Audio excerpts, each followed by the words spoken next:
3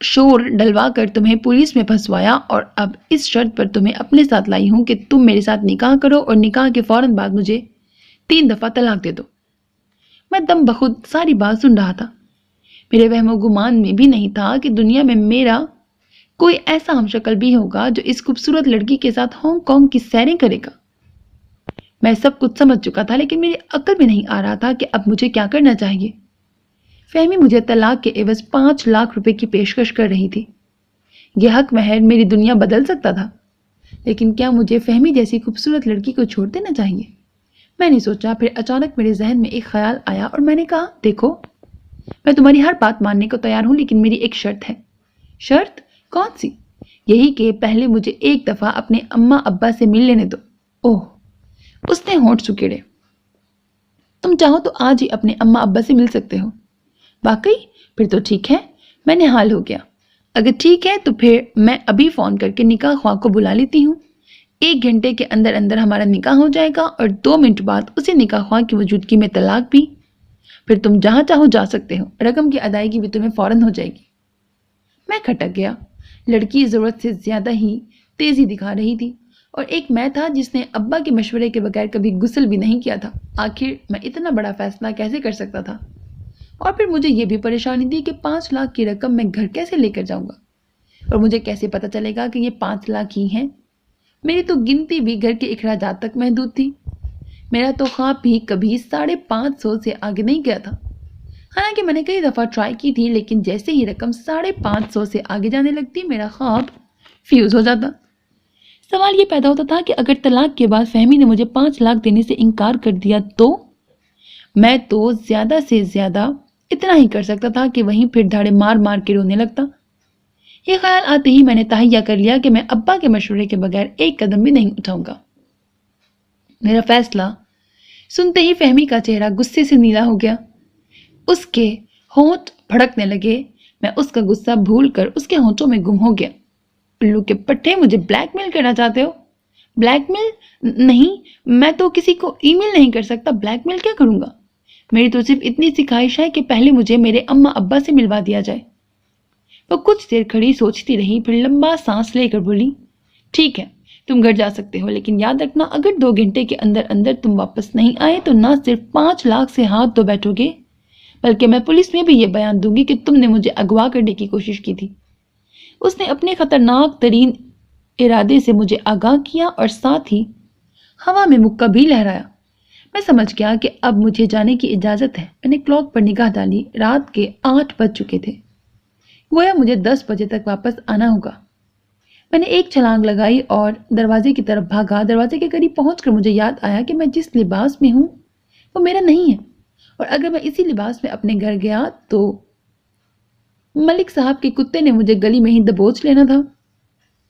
وہ تو کتا بھی اتنے ڈیل ڈول والا ہے کہ مجھے پورا یقین تھا اس کے کاٹنے پر 14 نہیں بلکہ 114 ٹیکے لگیں گے۔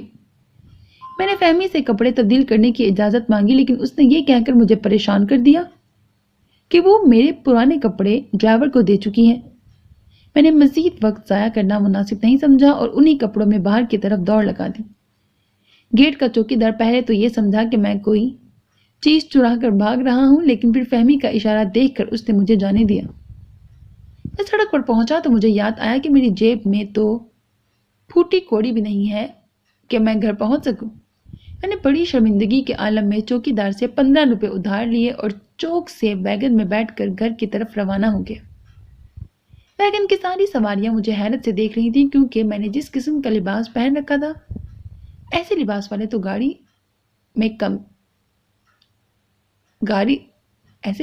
تو گاڑی سے کم پر بیٹھتے ہی نہیں۔ میں نے ویگن سے اترتے ہی تیز تیز قدموں سے گھر کی طرف چلنا شروع کر دیا۔ مجھے سب سے زیادہ خوف ملک صاحب کے کتے کا تھا۔ جیسے جیسے گلی قریب آتی جا رہی تھی میرا خون خشک ہوتا جا رہا تھا۔ میں نے بھاگنے کے لیے خود کو تیار کر لیا اور احتیاطاً سڑک سے 3-4 پتھر بھی اٹھا کر کوٹ کی جیب میں ڈال لیے۔ محلے کے جس بندے کی نظر مجھ پر پڑ رہی تھی وہ آنکھیں پھاڑ پھاڑ کر مجھے دیکھ رہا تھا۔ ابھی 1 روز پہلے ہی تو ان کی آنکھوں کے سامنے پولیس مجھے گھسیٹتی ہوئی لے کر گئی تھی، اور اب میں شاہانہ لباس میں آزادانہ پھر رہا تھا۔ کئی غیر لوگ اس لیے بھی حیران تھے کہ اتنے قیمتی سوٹ میں یہ عجیب و غریب گنجا کیسے گھس گیا۔ میں نے ان کی نظروں کی پرواہ کیے بغیر اپنا سفر جاری رکھا۔ گلی کے لڑکے اب مجھ پر آوازیں کسنے لگے تھے۔ لگتا ہے لنڈے کا ڈاکہ مارا ہے، لگتا ہے PIA میں جمعدار لگ گیا ہے، لگتا ہے دھوبی سے دوستی ہو گئی ہے۔ میں نے کسی کی آواز پر کان نہ دھرے اور چپ چاپ گلی کا موڑ مڑ گیا۔ موڑ مڑتے ہی ملک صاحب کے کتے کی گراہٹ سنائی دی اور میری پینٹ گلی ہو گئی۔ میرے ہاتھ پاؤں کانپنے لگے۔ وہی ہوا نا جس کا ڈر تھا۔